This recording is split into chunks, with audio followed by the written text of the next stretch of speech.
Hallo aus dem Bett. Es gibt immer wieder Leute, die nehmen das Schnarchen als Krankheit nicht ernst. Ich höre immer wieder, naja, vom Schnarchen, da wird schon keiner sterben.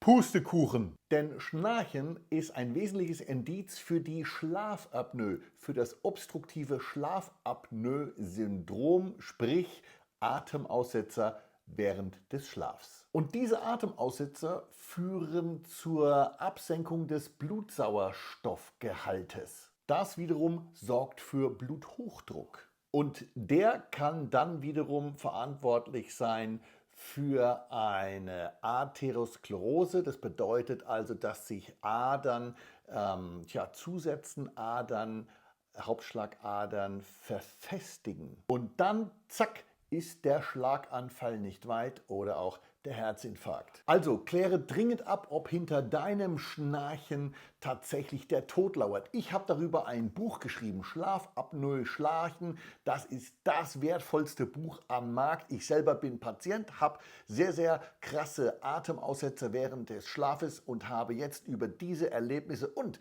wie ich diese Krankheit, die übrigens nicht umsonst mit dem Grad der Behinderung von 20 eingestuft ist, alle meine Erfahrungen aufgeschrieben und ich empfehle dir als Schnarcher, als Schnarcherin oder als Bettpartner dieses Buch, denn es kann tatsächlich der Tod hinter dem lapidaren und zunächst lustigen Schnarchen stecken. Alles Gute!